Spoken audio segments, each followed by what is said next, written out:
You've survived another week. Thank you for listening, downloading, and supporting the Black Man with a Gun Show. This week, the purity test from David B. Cole. Shoot, don't shoot. Interview with a conservative political TV mogul by the name of Tucker Carlson. 'Tis the season for gun buybacks. I want to talk about that and give some props to some people who are doing it right. You may have heard of him. His name is Rick Ector. And to get you in the Christmas mood, I got some throwback commercials from back in the day. All this and more coming up next. BlackManWithAGun.com, Ken Blanchard's Pro Gun Podcast. This is episode number 550. We talk about guns and history and firearms reviews, and it's a conscientious look weekly for the mature people in the gun community about what's going on. Now, my name, the Black Man with a Gun, is not to incite, but to inspire. I'm trying to showcase diversity in the gun culture with experts on hunting, gun rights, the justice system, American history, and self-defense. And I try to do it all with humor and compassion for all people. Welcome to the show. I pledge allegiance to the flag of the United States of America and to the republic for which it stands, one nation, under God, indivisible, with liberty and justice for all. Hey, remember back when we were kids and you couldn't wait till this time of year for all the gifts and all the cool commercials? Remember when the books would come out with all the toys in it and you would sit up there and circle stuff and rip out pages and stick it where your parents could find it so Santa Claus would give you the right stuff? Man, I remember when a radio was a big deal to me.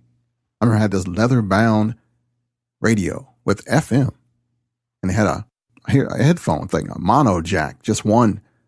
And man, I thought I was doing something.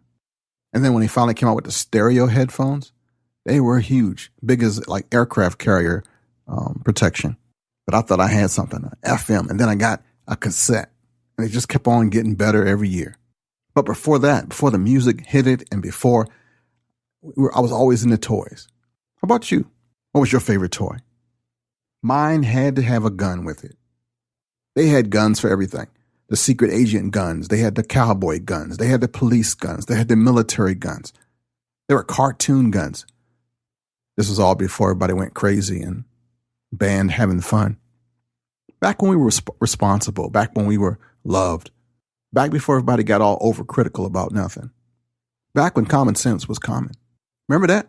How about this Johnny 7? Remember this gun? This was a wild gun right here. I had it though. Did you?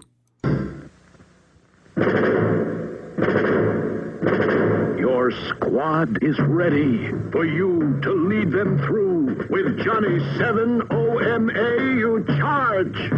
Fire grenade. Bullseye for Johnny 7. Watch out, tank. Fire anti-armor shell. Fire anti-tank rocket. Johnny 7's got him on the run. Johnny 7 fires bullets like a rifle. Fires like a Tommy gun. Now it's a cap-firing pistol. You've won with Johnny 7, the one-man army gun. It's 7 guns in one. Let's count them. 1 is a grenade launcher. 2 anti-armor gun. 3 anti-tank gun. 4 bullet-firing rifle. 5 Tommy gun. 6 anti-bunker gun. 7 cap-firing pistol. There's no other gun like it. To be sure, look for Johnny 7 OMA, the one-man army by Topper. And back in the day, a cap gun was a big deal. And then later on, we got into science fiction on a big, it was huge. It was Star Trek toys, Star Wars toys, next to guns with robots. I had a toy robot. I just remember that. I had toy robots for everything too. If it wasn't a gun, it was a robot. Metal ones, plastic ones. Everything required batteries. Christmas was noisy as I don't know what in my house. Until about January 15th, and all the batteries died. Then it was quiet for a while. Parents took a while on purpose not to buy me any batteries. I play with my stuff anyway. I had sound effects. Was I the only one? Yeah. Star Wars was huge though. There was toys for that thing. They were pimping that thing every week. Remember that? Star Wars. You and your children loved it. Now the Earthlings at Kenner have asked my associate and me to present the Star Wars collection. Truly remarkable toys and games for your children. What are you so excited about now?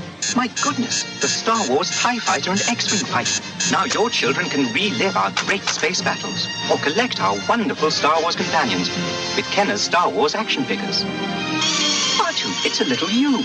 Kenner's new radio-controlled R2-D2 anyone can command. Ah, the Star Wars land speeder that moves like it's floating. And here's Kenner's Death Star space station, 4 floors of action. A trash compactor, too. Listen, R2, that's the Star Wars electronic laser battle, a game of speed, reflex, and reaction. These and other toys and games in Kenner's Star Wars collection are sold separately. Batteries are not included. May the Force be with you and your children. Oddly enough, Star Wars is still in. Star Wars The Last Jedi comes out this week. How many of you guys are going to go check it out? It was the same when I was a kid back then.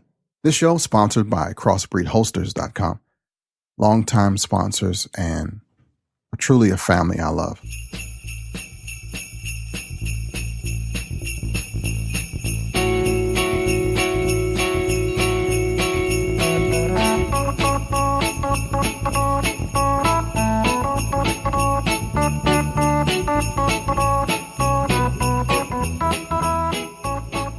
Gift cards for guns.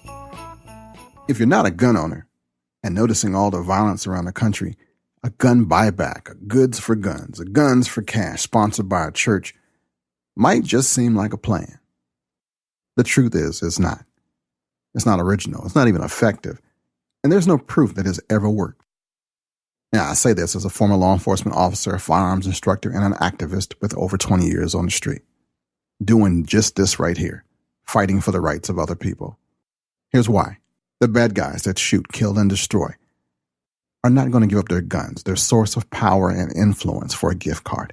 If they give up a gun that's been used in a crime, they'll most likely give it to somebody they know to turn in just to get rid of the evidence. And this would impede criminal investigations and keep cold cases cold. Alex, my friend on Facebook, says there are murder evidence disposal services. Now, these programs also increase the possibility that somebody you know might actually steal a gun belonging to you or somebody in your family in order to get some quick cash for these small tokens. These can actually cause crime. And these things could be family heirlooms, collector's items, or firearms bought as investment pieces. And unless it is separated for special treatment, this historical artifact will likely be melted down into rebar for the children. Or it just might go missing. Historically, gun buybacks are politically popular because, hey, they make somebody feel good. Here in Maryland, Prince George's County Police tell the Baltimore Sun that they will accept guns in exchange for them for gift cards valued at up to $150 just this Saturday. Woo! $30,000 versus $150. Call me dumb, but something ain't right. You know that guns are just mechanical devices that can't operate without human hands. You know they don't have any evil powers or will of their own.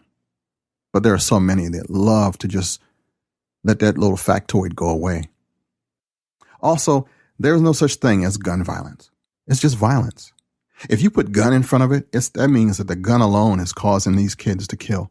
That's what it means if you say it that way. That's just how our English, I can't say it, but I can write pretty good. That's how language works. These programs, and I put that in quotes, are often at the end of the year. How convenient. And during a time when it benefits their donor for tax purposes and gives them a little end of year publicity for this charade. That's all this is. And it's always done in neighborhoods where the community doesn't know any better or is too busy fighting to live to notice that this is just another feel-good gesture and they're getting played. They're being hoodwinked. They're being bamboozled. Rick Ector says it really good. He did something phenomenal. He purposely disrupts gun buybacks in Detroit. And you can read about that on his blog, Legally Armed in Detroit, or LAID. I learned about it from him and is written in ammoland.com. He calls it a scam from the left, or law enforcement firearms transfer, not really a gun buyback. Back in November 2013, approximately 20 Detroit area gun rights activists attended a local event officially billed as a massive gun buyback initiative to stage a demonstration of their own against the city of Highland Park's Michigan's government. Less than a week before the event, Highland Park Police Chief Kevin Coney was mentioned in the press, in which he stated that he was going to announce a gun buyback seeking to entice local citizens into surrendering their guns on a no questions asked basis. Program participants were promised to be rewarded with $50 cash for any working handgun and would be given $100 cash for any working long gun, rifle, or shotgun. The press release also included the following quote from the city's mayor, Andre Wyndham, who was quoted as saying, "I applaud the efforts of our police department in proactively taking necessary measures to get guns off the street and to promote safety in our community." Law enforcement firearms trades left. According to my man, Rick Ector, here's what they did. They set up for business on the site of the event. The Highland Park Fire Station. Activists made sure that they were equipped to comply with current state law by having either a Michigan concealed pistol license or a Michigan pistol purchase permit and Michigan police sales record forms. In Michigan, private handgun transfers require purchase permits and registration. The protest started slowly, but had an unpredictable result. The event was scheduled to start at 8 a.m., but the city did not open their doors to the public until 8:30. At that time, there were only 7 people in line. Participation to the event was relatively light early in the day, and it picked up as it got on later. After estimated 24 firearms purchases, the city of Highland Park ran out of money shortly after noon. The event was scheduled to last until 4 p.m. Apparently, they did not have a big enough budget for this event. They hung up a sign and closed up for the day. But Rick and the gun rights activists there was still making offers and willing buyers and making purchases. The gun buyback had turned into a gun show. By the time the activists stopped buying guns, they recorded a combined purchase count of 31 firearms. See, that's just thinking outside the box. Rick Ector, NRA credentialed firearms trainer, who's been doing it in Motown. Thanks, Big Rick. You see, technically, gun buybacks are illegal. The government and the police cannot buy guns from citizens without going through the same stuff that Rick and the folks from that state had to do. Every state has its own laws. See, the only real loophole is the one we allow politicians and celebrities to take guns from law-abiding people and not hold them accountable for it. These buybacks get headlines, but they don't save your kids. It's like a pyramid scheme where it only benefits the people at the top, while the folks at the bottom are still struggling to survive. If you really want to fix the violence problem, we need a moral revolution and a restoration of the American family. Truth is, nobody can fix us but us. Thank you.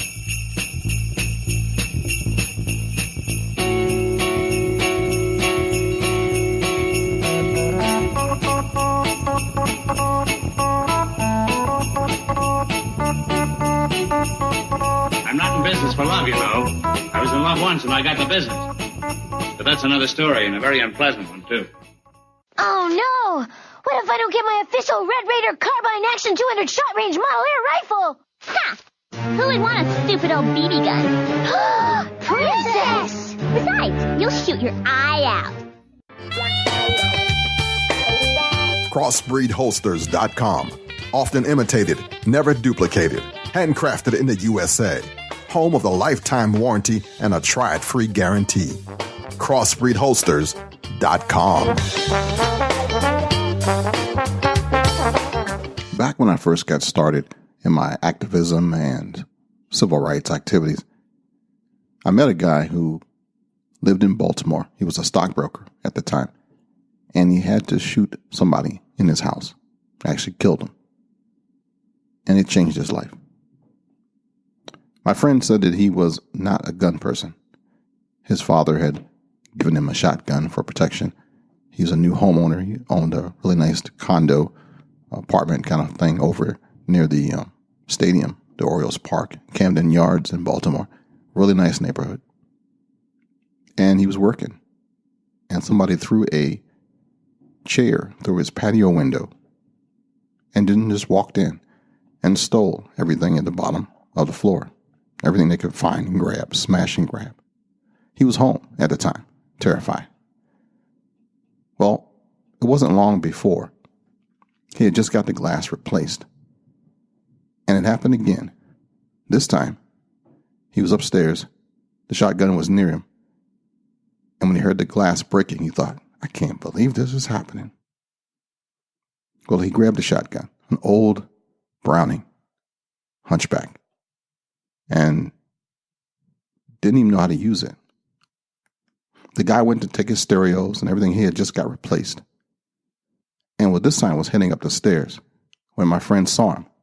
And they looked at each other eye to eye with the new homeowner holding the shotgun, fumbling with the shells, not knowing how to load it at all. This gave the bad guy a little courage to charge the stairs. Well, the shells went home.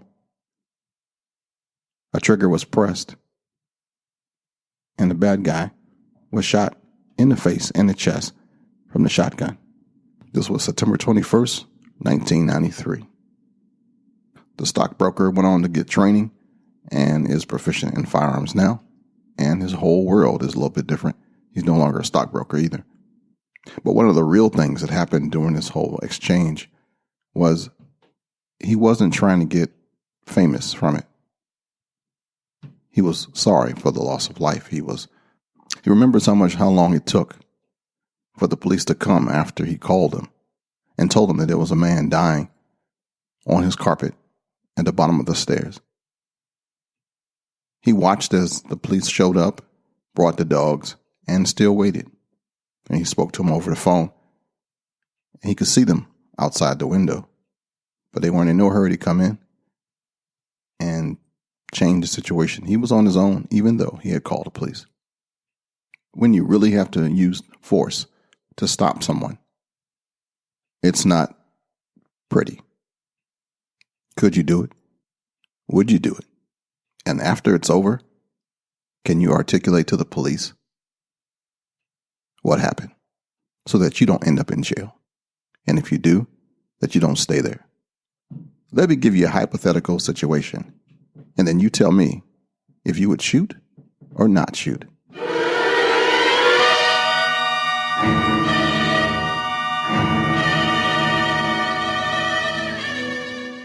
You just got home. The front door has been bashed in. You grab your telephone, your cell phone. You call 911. You call everybody. You unholster, and you enter your house. Just as you get inside, you hear a crash. A door opens up, and you see two people running out the back door. What do you do? Shoot? Don't shoot. You decide.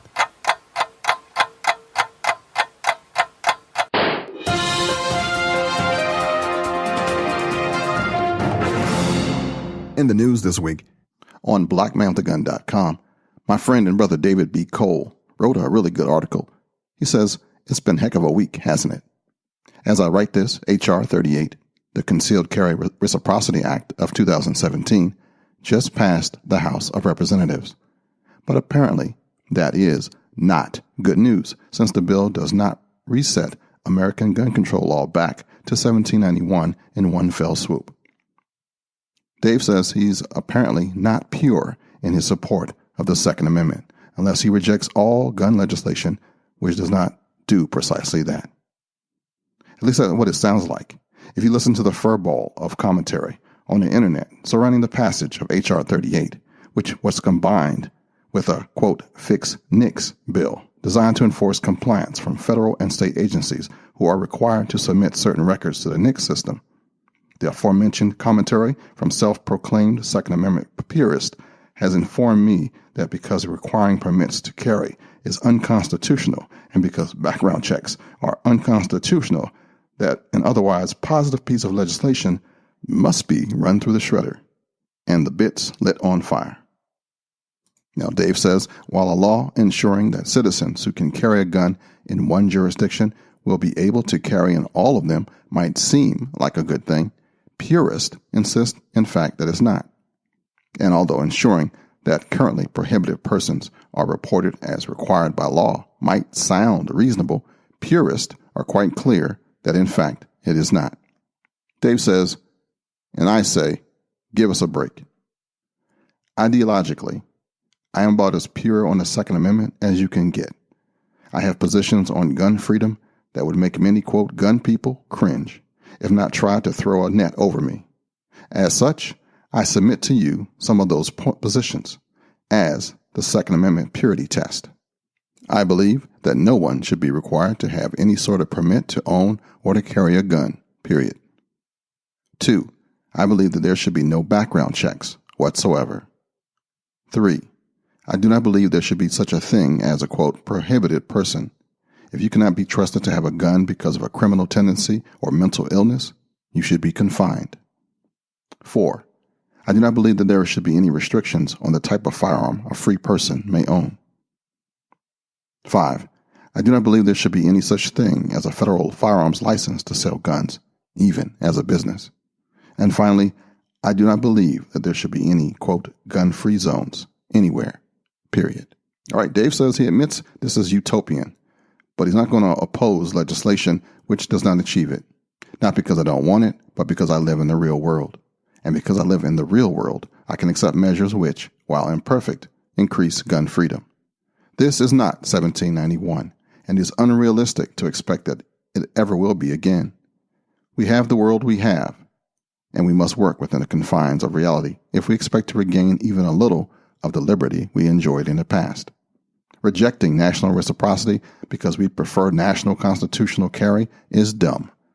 Rejecting the enforcement of NICS because we disagree with it is just as dumb.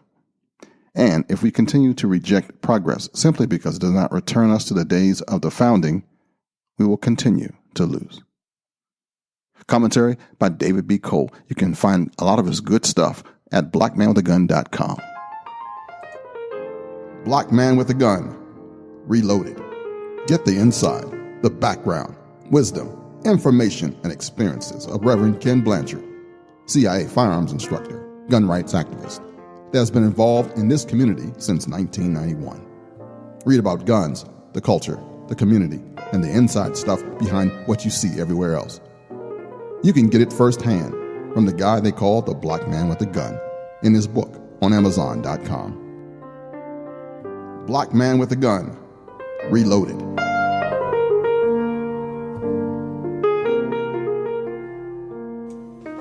Do you have a concealed carry permit? Have you received training, been educated in its use of self-defense and protecting you and your family? Well, one piece you might be missing is self-defense insurance. It's what responsible gun owners do. A friend of mine started a company, a magazine back in the day. And the magazine was successful. He was able to branch out, provide education, training, and self-defense insurance for responsible gun owners. It's the USCCA. I am now an affiliate. I want to show off my buddy right now. Go to uscca.blackmanwithagun.com and check out the page. I guarantee you there's something that you could use, something that can help you, something that can make you better. uscca.blackmanwithagun.com. Check it out. Education, training, and self-defense insurance for responsible gun owners. If you are new to the gun industry, the gun community, welcome. I got some tips for you here. Knowledge is power. Knowledge can save you money. Knowledge can keep you alive. So do a little bit of research if you are new and you're thinking about buying a gun for self-protection or for defense of your home or to start into this whole shooting thing. Where do you start? Well, the first thing, you got to ask yourself a few questions. And the first one is, why? Why do you want a firearm? Sounds easy enough, though, but it's better that you answer that question before you go to the store. It's better than you answer that question and you listen to somebody else. Because he is full of those who will share their opinions and give you all the reasons why they do whatever they do, and it might not necessarily be for you. It's really subjective. Make sure you answer your own why first. Number 2, make sure that you go to the firearms range nearest you or to the person that you know has more than normal amounts of firearms, which wherever that number is, just a lot, a selection, and that you physically try them. Put it in your hand, hold it, Aim it. See how it works. Learn how it works. And then make your decision. Why? There are a lot of people who have firearms that they never touch again. It was cool for the moment. They saw it in a magazine. Everybody else said they had one, and they bought one, and they found out that it's not for them. It doesn't shoot right for them. It doesn't feel right for them. And you don't know that unless you go through the motions with it. So before you spend more than $300-400 for one, try before you buy. Truth be told, all guns are not created equal. So do you get a handgun, rifle, or a shotgun? And if you buy a handgun, is it a revolver or a pistol? And when I say pistol, I'm talking about a semi-automatic. There are pluses and minuses for both, but you have to make that decision yourself. Just because somebody as Suarez International or Masad Ayub or Rob Pincus or Daniel Shaw or Michael Bain or any of the guys who are prolific and have been doing this for more than a few years, you're not there yet. So walk before you run. All calibers are not the same either. You can buy a gun that fits really well in your hand, but if the caliber that you're using is not for self-defense, then you might want to change your firearm. You see, there are bullet sizes, calibers of firearms that shoot that are made for protection. There are those who are made for target shooting. There are those made for competition. There are those made for any number of things under the sun. And you got to know the reason. Otherwise, you'll buy something and be stuck with it. Not be happy with your purchase. Or it'll just become another gun that you own. Trying to save you some money and make you look smart at the same time. Some firearms are persnickety about the ammo that they eat. They don't all feed well the same bullets. Some shoot some rounds better. You have to know that going into it. Or you'll think that your gun is a Jam-O-Matic. And here's the secret. Most firearms these days are machined to perfection, have hardly any flaws in it. So if there's a boo-boo, it's probably operator error, which means don't go out and buy a $5,000 handgun and you don't want to spend at least that much for training. Training. Training is the next thing that will save you a lot of money, a lot of time, and even your life. Training will help you purchase better gear that goes with your firearm, a good holster, a better magazine, a better sight, a better everything. When you want to upgrade, it's the people that you meet in your class and the people that teach you. That'll be probably your entry drugs into this thing. But you got to get a good one. There's a lot of people out here hawking their wares and selling their services, and all they got is the minimum. Or worse yet, they're making it up as they go. It's not backed by anything other than their own street knowledge. Be wary of that. And you can't judge a bum by its cover either. Some people have great social media. Some people have great Instagram and Facebook accounts and signs and logos, and they still suck.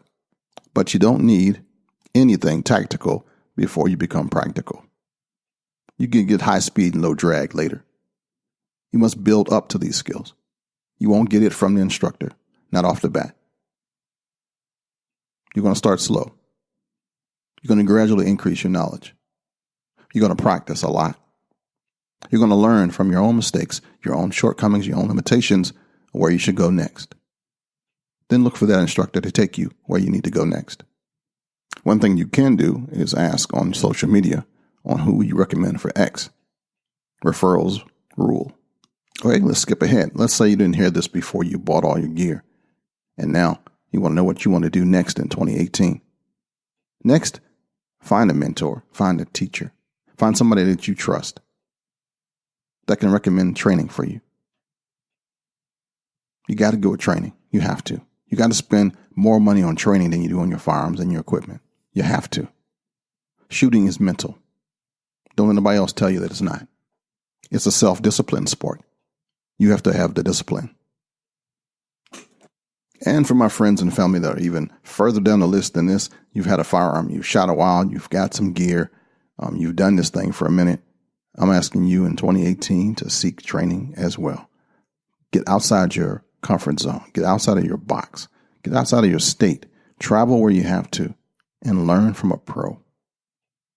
That should be your destination, your goal for you in 2018. To become a pistolero, to become a gunfighter, to become efficient with your firearm, more than you are today.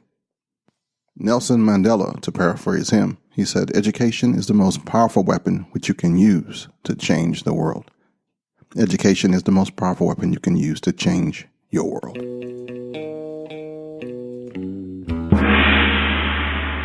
One of the cool things that has happened since I've been podcasting this last 10 years is that I've had a chance to talk to some pretty interesting people, and there's over 200 interviews.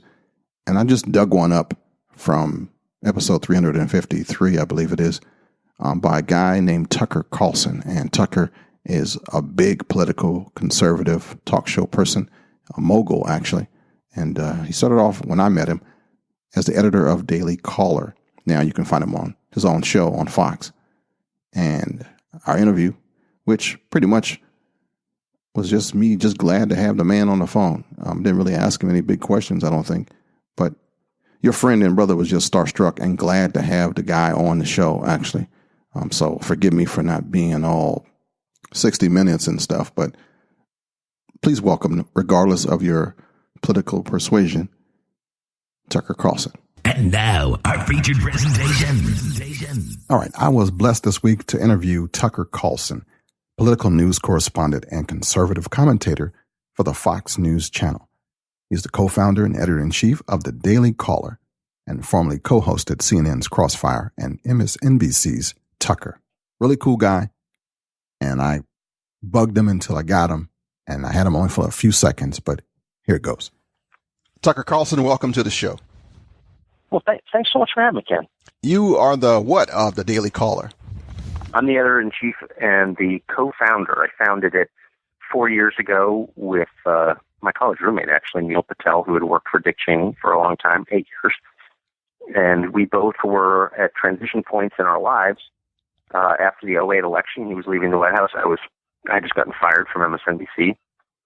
And so we decided to do something fun, and it seemed like there was a real hole on the internet where a non-liberal news site should be. So we started one.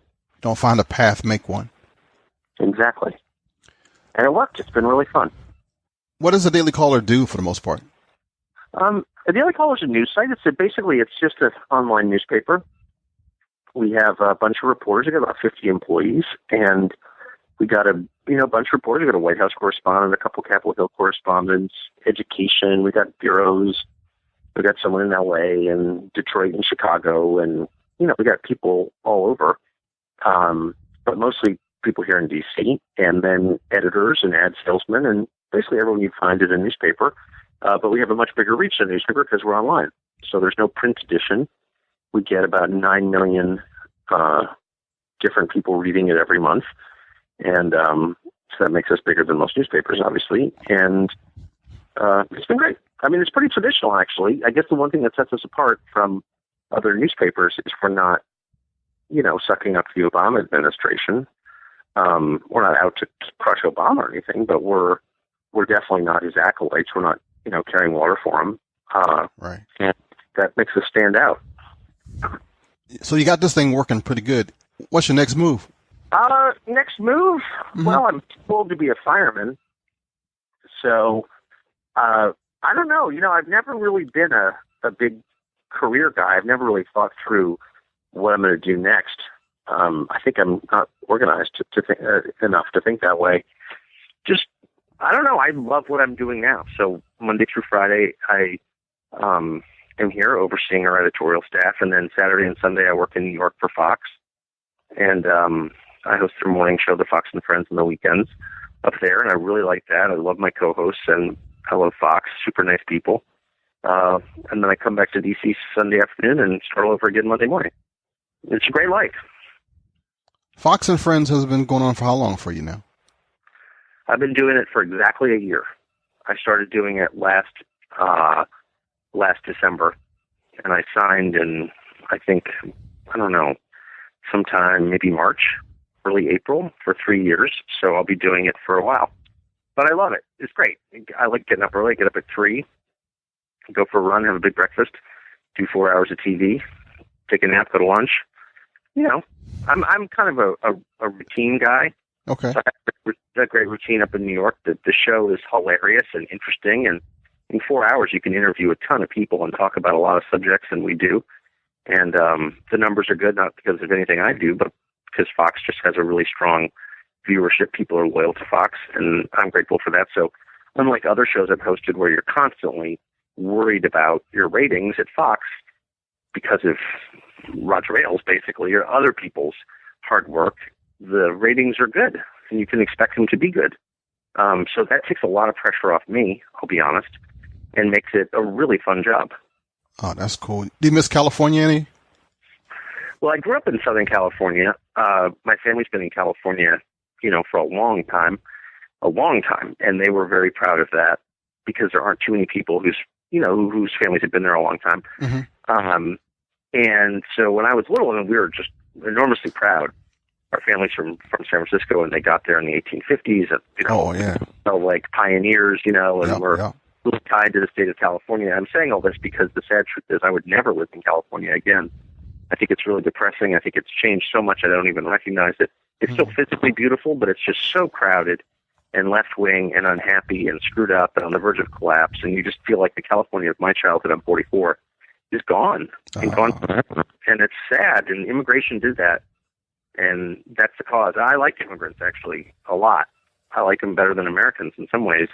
But trained immigration is a disaster, and it's been a total disaster for California. Total disaster. And your father?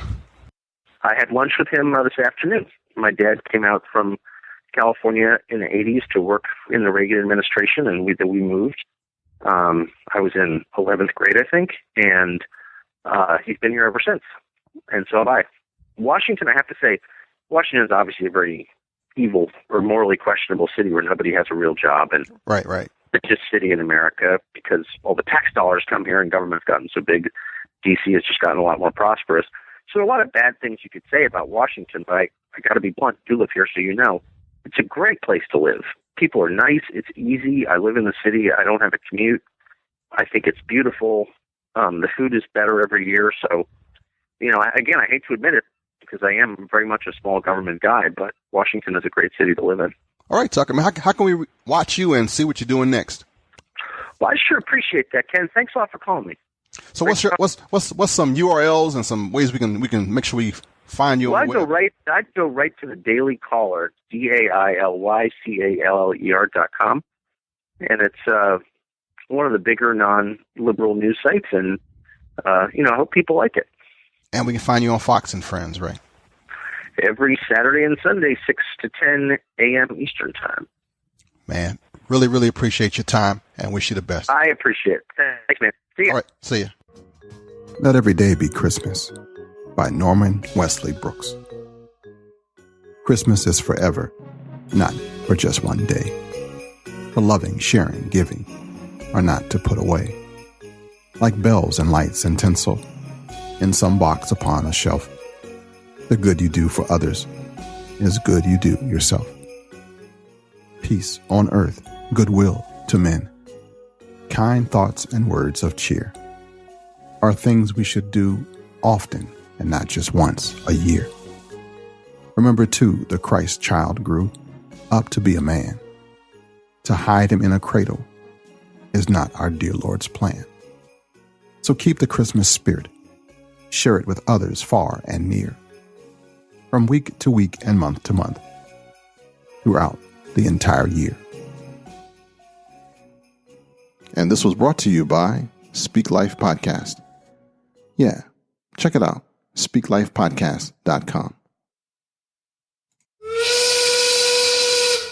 And that's a wrap for this week. I want to thank David for writing what he wrote on blackmanwithagun.com, for you for watching it, listening, and reading it, for us checking it out on YouTube, for all those who have been subscribing to the podcast. Our stats went way up last month, which messed me up. If you're looking for other podcasts to listen to, check out Lloyd Bailey's show. Also look out for Women's Gun Show and my friends at Politics and Guns. Or just listen for Rob Morris's voice and anything he's connected to. Jump on that. Self-Defense Stories and the Polite Society. As we wind down 2017, I'm working feverishly to put into practice what I've been talking about for the last 20 years, actually building a church without walls. And it's going to be under Blanchard Ministries. Haven't found the right catchy title for it yet. But Speak Life Podcast is the communication arm of it for right now. And I'm working on that hard. I'm hoping that in the new year that I will be doing that as a full-time gig and hiring a staff and traveling and helping veterans and law enforcement and security and Christian bikers and people on the street that need a little hope, a little faith, encouragement to go on, and a little help to make it happen. If you know the words of prayer, I ask that you would help me pray for me that I would succeed in this task, because I want to do this for real. I don't want this to be a pipe dream or just some passing notion. I'm hardwired to help people, and you know that I could do some good in our hood if I could just get out there full time. Remember that gun buybacks is a sham. Look into getting some training in 2018. Please try before you buy. Please consider supporting USCCA and crossbreed holsters if you don't have an in-the-waistband holster or a really good belt. And just in case I don't get a chance to tell you this later, I wish you a very Merry Christmas and a very Happy New Year. If no one else tells you this today, allow me to be the first to say, I love you. And there's not a damn thing you can do about it. Until next time, this is your friend and your brother, Ken Blanchard. Shalom, baby.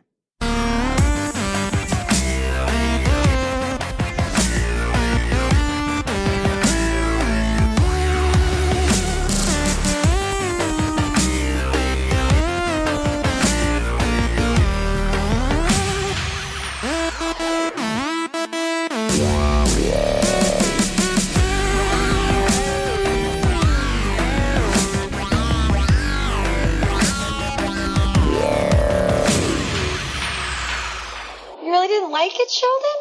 Oh, on the contrary, I found the Grinch to be a relatable, engaging character. And I was really with him right up to the point that he succumbed to social convention and returned the presents and saved Christmas. What a buzzkill that was. This show is part of the Gun Podcast Network, an exclusive group showcasing professional pro-gun podcasts and broadcasters, hitting our targets